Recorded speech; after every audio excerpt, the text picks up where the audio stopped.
बारिश से नदी और बरसाती नाले उफान पर हैं। उत्तर से लेकर दक्षिण तक बाढ़ जैसे हालात हो गए हैं। तेलंगाना में सड़कें जलमग्न हो चुकी हैं। हर तरफ सिर्फ पानी ही पानी नजर आ रहा है। ऐसे में वहां के एक शहर में सैलाब के बीच कुछ लोग फंस गए हैं। इन फंसे हुए लोगों को सड़क के रास्ते बाहर निकालना मुमकिन नहीं था, जिसके बाद हेलीकॉप्टर की मदद जो है वो ली गई। फिर मदद के लिए पहुंचा एक हेलीकॉप्टर पानी से घिरे मकानों के ऊपर मंडराता दिखा। इसके बाद एक रस्सी के जरिए वहां फंसे लोगों को लिफ्ट किया गया। वहीं केरल के वायनाड में भी बारिश और पानी की वजह से लोग अपने घरों में कैद होकर रह गए हैं, मगर बिना राशन पानी के ज्यादा दिन घरों में कैद रह पाना मुमकिन नहीं है। ऐसे ही एक मकान में फंसे लोगों का खुदाई करने वाली मशीन के जरिए रेस्क्यू किया गया। वहां से सामने आई तस्वीरों में मकान पर एक महिला अपने छोटे बच्चे के साथ नजर आई। मदद के लिए तुरंत जेसीबी मशीन को बुलाया गया। जेसीबी मशीन के खुदाई करने वाले हिस्से को छत तक पहुंचाया गया। फिर उस पर चढ़ाकर बचाव कार्य जो है वो किया गया और बचाव कर्मी जो है वो बच्चे को बाहर लेकर आए।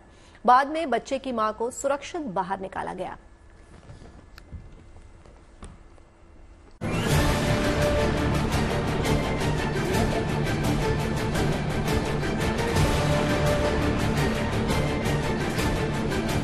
तस्वीरें तेलंगाना के भद्राद्री कोथागुडेम जिले की हैं। यहाँ पेड्डावेगु डैम से अचानक पानी छोड़ जाने से 30 लोग बाढ़ में फंस गए।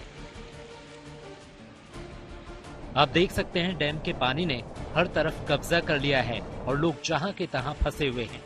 इन मुश्किल हालात में एनडीआरएफ ने रेस्क्यू ऑपरेशन शुरू किया और 2 हेलीकॉप्टर के जरिए बाढ़ में फंसे 30 लोगों को एयरलिफ्ट किया। पानी से घिरे इस घर की तस्वीरें केरल के वायनाड जिले की हैं। यहाँ पानामारम, थालापुज़ा और पेरिया के निचले इलाकों के लोगों को बाढ़, बारिश और जलभराव का सामना करना पड़ रहा है। इस घर के चारों तरफ मानो पानी का पहरा है। निकलने का कोई रास्ता नहीं, लिहाजा इस परिवार को यहाँ से निकालने के लिए जेसीबी का इस्तेमाल करना पड़ा। देश का बड़ा हिस्सा इन दिनों भारी बारिश का सामना कर रहा है। मॉनसून के दिनों में जलभराव कोई नई समस्या नहीं, लिहाजा रेस्क्यू एजेंसियां भी पूरी मुस्तैदी से हालात पर नजर बनाए हुए हैं और लोगों को सुरक्षित ठिकानों पर शिफ्ट करने के साथ ही उन्हें राहत भी पहुंचा रही है। तेलंगाना के भद्राद्री कोथागुडेम से अपूर्वा और वायनाड से शिबी के साथ bureau report, good news today.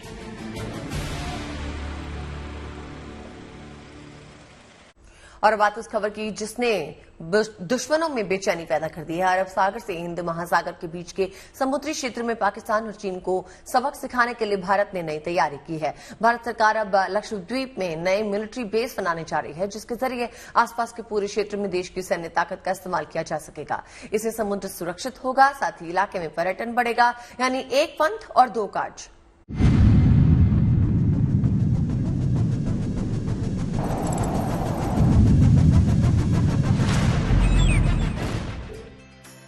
Lakshadweep के ये बेहद खूबसूरत समुद्री इलाके हिंदुस्तान की शान हैं।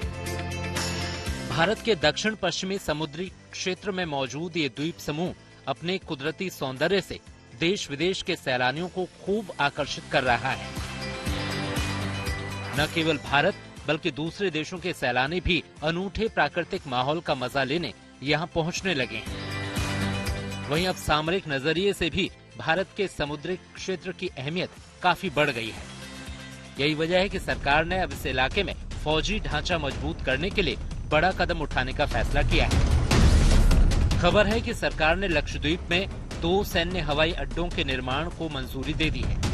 ये एयरबेस लक्षद्वीप के मिनिकॉय और अगात्ती द्वीपों में बनेंगे। मिनिकॉय द्वीप पर नए एयरबेस की स्थापना की जाएगी, जबकि अगात्ती द्वीप में मौजूदा हवाई क्षेत्र का विस्तार किया जाएगा।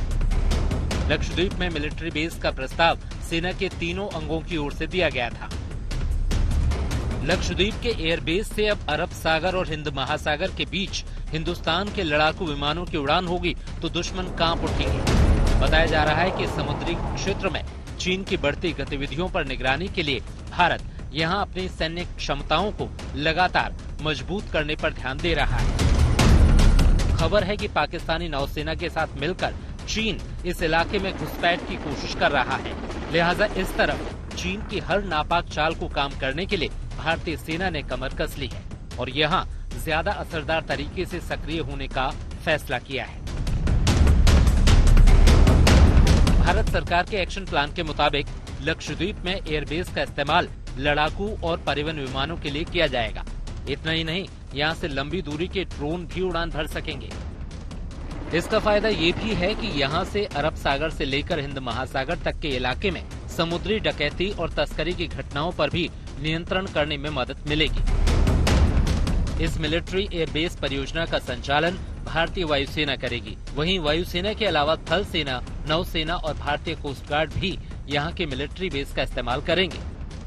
साथ ही इनका इस्तेमाल कमर्शियल उड़ानों के लिए भी किया जाएगा। लक्षद्वीप खासतौर से इस साल मालदीव भारत विवाद के बाद तब और ज्यादा चर्चा में आ गया जब खुद प्रधानमंत्री नरेंद्र मोदी ने यहाँ का दौरा किया और इस क्षेत्र में पर्यटन को बढ़ावा देने पर जोर दिया। अब नए एयरबेस बनने से इस इलाके में भारतीय सुरक्षा बलों की सामरिक पकड़ मजबूत होगी, साथ ही साथ पर्यटन को भी पंख लगेंगे। मंजीत नेगी के साथ bureau report, good news today. इन दिनों प्रसिद्ध धामों के नाम पर अलग अलग शहर में मंदिर बनाने का चलन चल पड़ा है। कई लोग इस पर ऐतराज जताते हैं तो कुछ इसे सांस्कृतिक विरासत के साथ छेड़छाड़ करार देते हैं। अब उत्तराखंड सरकार ने एक अहम फैसला लिया है जिसके तहत चारधाम के नाम से कहीं कोई दूसरा मंदिर नहीं बनाया जा सकेगा। इतना ही नहीं, चारधाम के मिलते जुलते नाम वाले मंदिर भी बनाने पर रोक रहेगी। फिर भी कोई ऐसा करता है तो उसके खिलाफ कार्रवाई भी हो सकती है। असल में 10 जुलाई को दिल्ली के बुराड़ी इलाके में केदारनाथ मंदिर का शिलान्यास हुआ था। इस मंदिर के शिलान्यास में उत्तराखंड के मुख्यमंत्री पुष्कर सिंह धामी भी शामिल हुए थे। बुराड़ी में केदारनाथ की तरह मंदिर बनाने पर साधु संतों और कई श्रद्धालुओं ने ऐतराज जताया। हालांकि अब मंदिर बना रहे ट्रस्ट ने नाम में बदलाव का भरोसा दिया है। उत्तराखंड सरकार ने साफ कर दिया है कि ऐतिहासिक मंदिरों की फ्रेंचाइज नहीं चलेगी। धामी सरकार के इस बड़े ऐलान के बाद अब क्या होगा, आपको बताते हैं। अब कहीं भी चारधाम नाम से मंदिर निर्माण नहीं हो सकेगा। साथ ही चारधाम नाम से ट्रस्ट बनाने पर भी रोक रहेगी। साथ ही इनसे मिलते जुलते नाम भी उपयोग नहीं किए जा सकेंगे। इसके पीछे स्थानीय परंपराओं को ठेस पहुंचाने का हवाला दिया गया। असल में दिल्ली के बुराड़ी में केदारनाथ नाम से मंदिर बन रहा है। दिल्ली में केदारनाथ मंदिर बनाने का साधु संतों ने विरोध किया है, तो इसी वजह से कहा जा रहा है कि अब धामी सरकार एक ही जैसे नाम के मंदिर नहीं बनने देगी।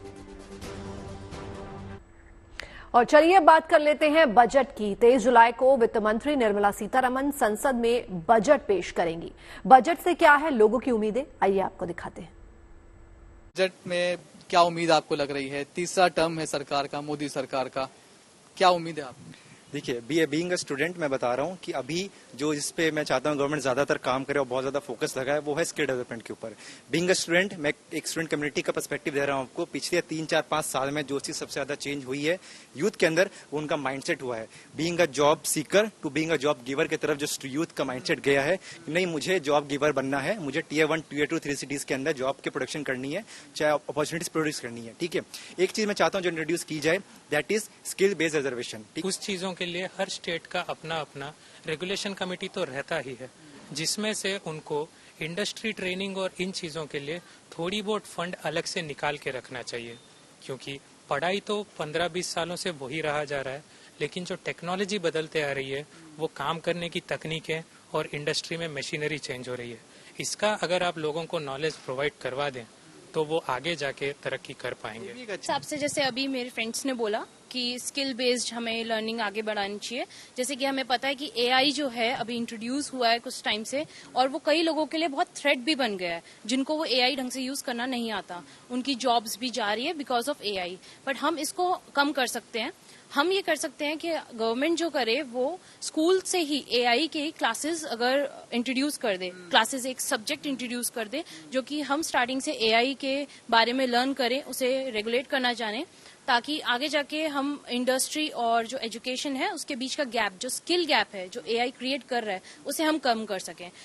स्कॉलरशिप जो है उसका अगर और ज्यादा बढ़ जाए, स्कॉलरशिप का परसेंटेज अगर बढ़ जाए लोगों के सामने, लोगों के लिए, स्टूडेंट्स के लिए, चाहे स्कूल में हो कॉलेज में हो, तो आई गेस जो रूरल में भी है स्टूडेंट, जो लोग पढ़ नहीं पा रहे हैं, तो उन लोगों को भी मौका मिलेगा। वी कैन से कि हम लोग का भी एजुकेशन का जो परसेंटेज है वो शायद may be after 5 years 15 to 20% बढ़ जाएगा। हमारी मुख्य मांग ये है कि जिस तरह से सरकार के कर्मचारी जो होते हैं उनको 60 साल की रिटायरमेंट के बाद जो उनको पेंशन मिलती है, इस तरह 60 साल की रिटायरमेंट के बाद किसान को भी 10,000 रुपए की पेंशन सरकार इस बार बजट में देने का काम करे, जिससे किसान जब बुजुर्ग हो जाता है, 60 साल का हो जाता है, उसके कमाने की उसकी स्थिति नहीं रहती है, ठीक है। उसी को देखते हुए कि भाई जब 60 साल किसी बुजुर्ग हो जाएगा तो सरकार 10,000 रुपए महीने की पेंशन देने का काम करे। किसानों का भला हो। डाई का कट्टा 900 रुपए का है, वेट कम कर दिया गया, पहले 50 किलो का था 5 किलो का कर दिया गया। किसानों के बारे में सोचें ज्यादा से ज्यादा, और किसानों के बच्चों के बारे में सोचें। बेरोजगारी आए दिन बढ़ती जा रही है, इस पर काम करे सरकार। सैलरी तो नहीं बढ़ रही है, पर बच्चों की स्कूल की फीस बढ़ा दी जा रही है। हाँ, उसमें भी दिक्कत हो रही है। अगर किसी के यहाँ 2 बच्चे हैं तो उसको फिर फीस भी उस हिसाब से, एक है तो भी दिक्कत हो रही है। घर का भी राशन पानी सब महंगा हो रहा है, तो सैलरी भी बढ़ाना चाहिए। 500 रुपए लेके जाओ सब्जी के लिए तो पता भी नहीं चलता है कि 2-3 दिन की मात्र सब्जी आती है। टमाटर 120 रुपए किलो, दाल के दाम एकदम से बढ़ गए हैं। गैस की भी यही हालत है। बस यही उम्मीद है कि आने वाले बजट में सरकार कुछ तो इस सब चीज के विषय में सोचे। जनता मर रही है, किराया बढ़ रहा है, वो अलग से मर रहे हैं बेचारे। जिसकी कम तनख्वाह है वो उस बजट में क्या कर सकती है भाई? वो सब्जी किस हिसाब से खाए, दाल किस हिसाब से खाए। अरहर की दाल बढ़ा, चने की दाल बढ़ा, रसोई गैस बढ़ा, तो उसमें राहत देनी चाहिए। और शहर में तो जो आ गई हैं तो चलो ठीक है, अपने से हाथ पैर कुछ मार रही तो थोड़ा बहुत इनकम हो जा रहा है उनका, और बाकी सब हस्बैंड पे ही डिपेंड है। तो कमाने वाला एक है, खाने वाले 10 हैं, तो कहाँ से हो पाएगा? तो बजट में ये तो मतलब इनको वो करना चाहिए, बजट में तो कुछ कमी करनी चाहिए ना। बजट बना रहे हैं, बनाएंगे या तो उसको थोड़ा बहुत वो करना चाहिए ना, तो हम लोग को भी राहत मिल जाए। सर मोदी जी की जो सरकार है उसने अब तक आपका इंफ्रास्ट्रक्चर है उससे बड़ा अच्छा काम किया है, रेलवे में बड़ा अच्छा काम किया हुआ है। अगर मैं बात करता हूँ अपकमिंग बजट की, तो थोड़ा सा एक मिडिल क्लास में जो एक्सपेक्टेशन है, जो लोगों को डायरेक्ट बेनिफिट मिले from the taxation point of view, एक वो एक्सपेक्ट कर सकते हैं। उसके अलावा जो रियल एस्टेट के जो कॉस्ट हैं, इट्स गोइंग वेरी हाई। जो एक आम आदमी पहुँच से बहुत बाहर जा रहे हैं, उसको कैसे कंट्रोल कर सकते हैं। एजुकेशन का जो कॉस्ट है दैट इज़ वेरी हाई, उसको थोड़ा फोकस कर सकते हैं। पहले टैक्स रेट, होम लोन का रेट कम हुआ था, लेकिन ईयर बाय ईयर इंक्रीज होता जा रहा है। डिमांड भी बढ़ रही है, हम समझ रहे हैं कि होम महंगे हो रहे हैं, बट फिर भी एक कहीं ना कहीं कुछ ना कुछ रूल रेगुलेशन लाना चाहिए गवर्नमेंट को, जिससे जो बढ़ती हुई कीमतें हैं वो मिडिल क्लास की रेंज में आए। अभी जैसे नोएडा एनसीआर में हम देखें तो हमारी मिडिल क्लास की रेंज से आउट ऑफ बहुत आगे हो चुकी हैं, तो उसमें हम कुछ रिलीफ देख रहे हैं। सामान्य आदमी, एक सामान्य व्यापारी जो साल में मान लीजिए 50 लाख का, 1 लाख का, 1 करोड़ का, 1.5 करोड़ का व्यवसाय करता है, वो बेचारा 20 लाख रुपए, 10 लाख रुपए तो अपने सीए को ही दे देता है। तो वो थोड़ा सा कंप्रेस करके उनको इजी करने की जरूरत। आज की अगर आप महंगाई दर को देखें, इन्फ्लेशन रेट को देखें, तो मुझे लगता है 8 लाख या 10 लाख मिनिमम वाला स्लैब आपका होना चाहिए, जिससे एक मिडिल क्लास आदमी कम से कम अपना घर, अपने 2 बच्चों की पढ़ाई, इसके हिस्से में जो खर्च लगता है उतना तो कम से कम टैक्स में से बचत करके कर सके। क्योंकि आज आप देखते हैं 2 बच्चों को अगर आप पढ़ा रहे हैं तो औसतन आप साधारण से विद्यालय में पढ़ाएंगे तब भी आपको 40 से 50,000 रुपए एक क्वार्टर का कम से कम लगता है। मैं कम से कम बता रहा हूँ। तो अगर 50,000 क्वार्टर दे रहा है, 2 लाख रुपए तो उसने एजुकेशन का दे दिया। बात ओडिशा के पुरी में भगवान जगन्नाथ के रत्न भंडार की। इस भंडार के भीतरी कक्ष को कल खोल दिया गया। हाई पावर्ड कमेटी के 11 सदस्यों ने रत्न भंडार के अंदरूनी हिस्से का जायजा लिया। साथ ही वहां रखे सोने, चांदी और कीमती जेवरात बाहर निकाल लिए गए। इन सभी को मंदिर परिसर में एक सुरक्षित जगह पर रखा गया। अब इन सभी कीमती चीजों की गिनती होगी। करीब 4.5 दशक बाद जगन्नाथ के खजाने की गिनती हो रही है। खजाने की गिनती के दौरान पुरातत्व विभाग जगन्नाथ के रत्न भंडार की मरम्मत करवाएगा। यानी खजाना गिनने और रत्न भंडार की मरम्मत के दौरान कई दिलचस्प और चौंकाने वाली चीजें देखने और सुनने को मिल सकती हैं। सुरंग को लेकर जो अटकलें लगाई जा रही थी, उन्हें लेकर भी रत्न भंडार के भीतर गई टीम ने बड़े खुलासे किए हैं। क्या है सुरंग को लेकर बड़ी बातें, ये आपको बताएंगे, लेकिन उससे पहले देखिए कल रत्न भंडार से जुड़ी कुछ खास तस्वीरें।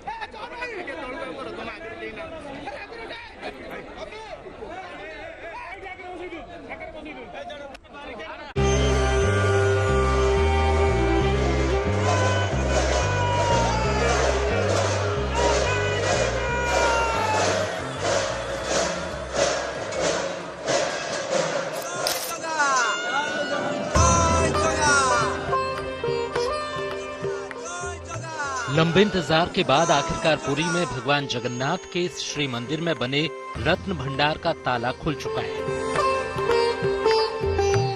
लेकिन भगवान के खजाने में आखिर कौन कौन से रत्न हैं, किस तरह के आभूषण, गहने और जवाहरात हैं, इसके बारे में जानने की उत्सुकता लोगों में बरकरार है।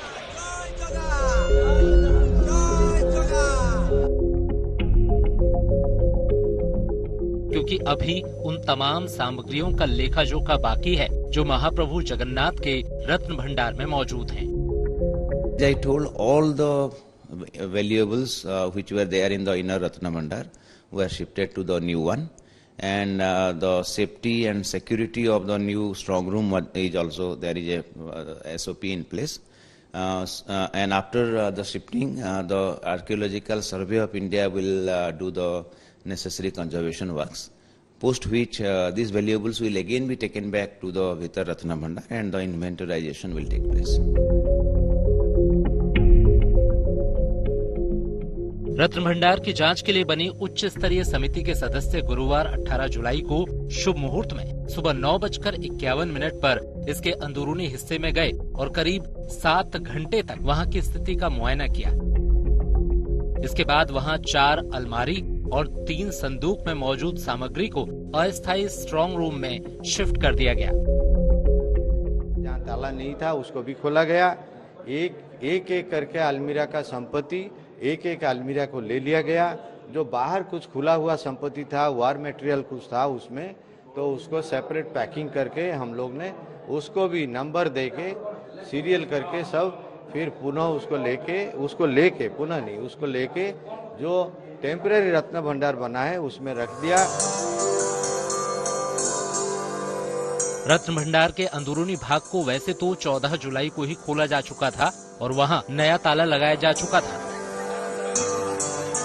लेकिन उस दिन समय की कमी के कारण 18 जुलाई को फिर से जांच समिति के सदस्य वहां पहुंचे और हालात का गहराई से जायजा लिया। समिति का जोर अब इस बात पर है कि रत्न भंडार के अंदरूनी हिस्से की मरम्मत हो, पुख्ता पड़ताल हो और इससे जुड़ी अफवाहों पर विराम लगे। लोगों का मन में कुछ संदेह फैला दिया गया है कि और कोई भंडार है, हो सकता है, हमको मालूम नहीं, लेकिन ये कहाँ पे रिटिन नहीं है, कोई भी डॉक्यूमेंट डिस्क्लोज नहीं करता है भगवान का और कोई भंडार है। फिर भी क्योंकि ये कोई 4 से 10 दिन के बाद एक हम कार्यक्रम कर रहे हैं, इसलिए हम सोच रहे हैं कि सरकार को लिखेंगे, सरकार अगर अनुमति दे कोई वैज्ञानिक प्रक्रिया हम उसको अनुशीलन करेंगे, प्रयोग करेंगे, अगर कुछ मिल गया तो उसी दिशा में जाएंगे। उच्च स्तरीय जांच समिति का कहना है कि सरकार की ओर से हरी झंडी मिलने के बाद ही रत्न भंडार की सामग्रियों का हिसाब किया जाएगा। लिहाजा इस काम में अभी कुछ और समय लग सकता है। रत्न भंडार के अंदरूनी हिस्से को 46 साल पहले 1978 में खोला गया था। दावे किए जाते हैं कि मंदिर में रत्न भंडार के अलावा 51 भंडार हैं जिन्हें आज तक नहीं खोला गया है। ये भी कहा जाता है कि मुगलों ने लूट के इरादे से मंदिर पर 18 बार हमला किया, लेकिन वो अपने इरादे में कामयाब नहीं हुए। दावा किया जाता है कि मंदिर में गुप्त सुरंग के रास्ते पुजारी संदूकों, खजाने और भगवान जगन्नाथ की मूर्ति लेकर सुरंग के रास्ते कहीं और निकल जाते थे।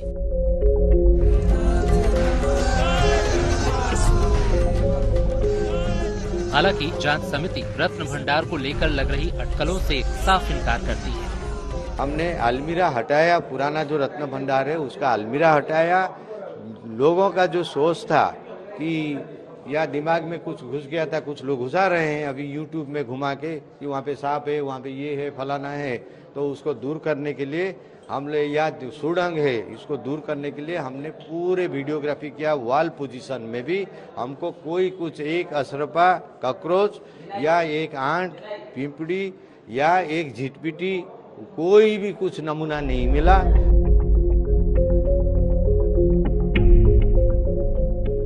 बहरहाल अभी ये माना जा रहा है कि भगवान जगन्नाथ के इस मंदिर में कई रहस्य छिपे हैं और सबसे बड़ा रहस्य तो रत्न भंडार में मौजूद सामग्रियों से ही जुड़ा है, जिनकी गणना होने पर ये पता चल सकेगा कि आखिरकार इस मंदिर के खजाने की हकीकत क्या है। पुरी से अनुपम मिश्र के साथ bureau report, good news today. मंदिर के रत्न भंडार को भले ही 46 साल बाद खोला गया हो, लेकिन यहाँ के पुजारियों के बीच मान्यता है कि मंदिर के बीच बहुत बड़ा खजाना आज भी सुरंग में मौजूद है, जिसे आक्रमणकारियों से भगवान और मंदिर की संपत्ति को बचाने के लिए बनाया गया था। क्या है पुजारियों का दावा, देखते हैं। मुसलमान लोगों ने 12 बार इसका ऊपर में लुटने के लिए अत्याचार किया, लेकिन उस समय ने पंडित लोगों ने क्या किया ना, सुरंग, जिस सुरंग में भगवान का ब्रह्म को लेके पंडित लोग उसको छुपा के 18 बार बाहर में रख के उसको पूजा पाठ की। उसी सुरंग हमारा डाउट है, उसी सुरंग में कोई 2-4 भंडार है जिसमें कोई संसार का कोई मूल्यवान, जैसा कि कोई हीरा से भी और ज्यादा चीज इसमें है। भीतर भंडार बोलते हैं, ये दैनिक खुलता है। इसी के बाद और एक भंडार है, जो भी कुछ चीज मूल्यवान चीज है। इसी के बाद एक सुरंग है, जिसी सुरंग में जब तक्की खां भारत जब आक्रमण किया मंदिर को, इसी समय कुछ हमारे पंडित बुजुर्ग पंडित है जो ये इसको लेकर वो सुरंग में कहाँ चला गया, निकल गया बहुत दूर में। वो सुरंग में जो सुरंग है ना, इस सुरंग में मेन चीज अंदर में है। अभी तक कोई से सुरंग को नहीं गया। और चलिए अब आपको बताते हैं कि जिस गुप्त सुरंग का दावा मंदिर के भीतर किया जा रहा है, उससे जुड़ा अपडेट आखिर है क्या। दरअसल कल भगवान जगन्नाथ के रत्न भंडार में स्पेशल टीम ने 7 घंटे बिताए। रत्न भंडार के भीतर गई टीम को फिलहाल किसी तरह की सुरंग के सबूत नहीं मिले, लेकिन टीम सुरंग की जांच के लिए एएसआई के लेजर स्कैनिंग का फैसला ले सकती है। टीम रत्न भंडार की नई तकनीक से जांच कराना चाहती है, ताकि गुप्त सुरंग को लेकर दूध का दूध और पानी का पानी हो जाए। जी हां, भंडार को लेकर जो बात सामने आई है वो ये भी है कि भीतरी रत्न भंडार 20 फीट ऊंचा और 14 फीट लंबा है। रत्न भंडार की छत से टीम को कई छोटे छोटे पत्थर गिरे मिले हैं और टीम ने मंदिर के रत्न भंडार की दीवारों में तमाम दरारें भी देखी है। मंदिर के रत्न भंडार के फर्श की स्थिति काफी ठीक है, जिसे लेकर टीम संतोष में दिखी। फिलहाल तो रत्न भंडार में किसी तरह के गुप्त कक्ष और किसी रहस्यमयी सुरंग के कोई सबूत नहीं मिले हैं। चलिए अब आपको दिखाते हैं महाराष्ट्र बीड़ के आष्टी तहसील के स्कूल जाते बच्चों की तस्वीरें, जो मुश्किलों में भी आपको मुस्कुराती दिखाई देंगी। कीचड़ के बीच चल के स्कूल पहुंचने वाले बच्चों के दिल में दर्द तो है, पर हौसला उससे कहीं ज्यादा है। उन्हें उम्मीद है सरकार जल्द उनकी सुनेगी और हालात बदलेगी।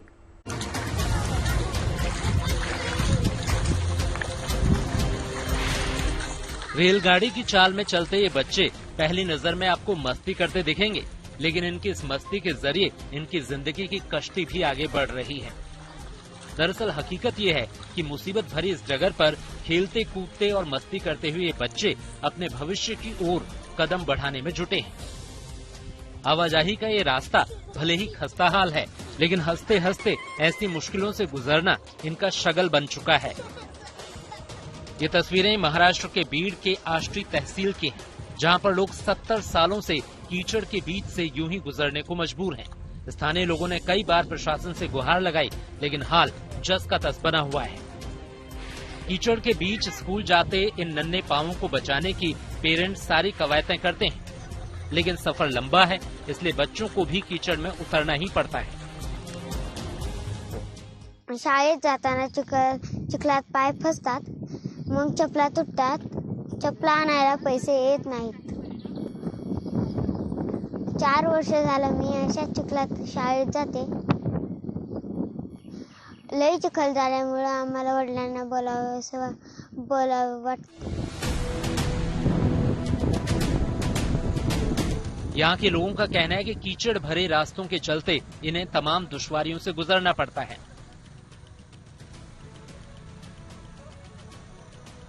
उम्मीद है गांव वालों के साथ इन बच्चों की गुहार भी जल्द सरकार तक पहुंचेगी, ताकि बच्चे आसानी से स्कूल पहुंच सकें और गांव दूसरी जगहों से अच्छी तरह कनेक्ट हो सके। Yogesh Kashin, Beed, Maharashtra, good news today.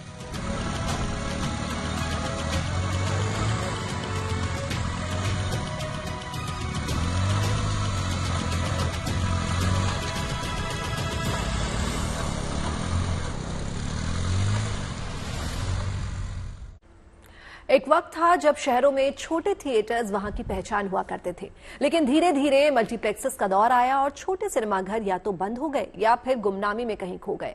अब यूपी सरकार ने इन छोटे थिएटर्स को नया जीवन देने का मिशन हाथ में लिया है। सरकार ने बंद पड़े और खस्ता हाली से जूझ रहे सिनेमा हॉलों के लिए कई तरह के राहत पैकेज की घोषणा की है।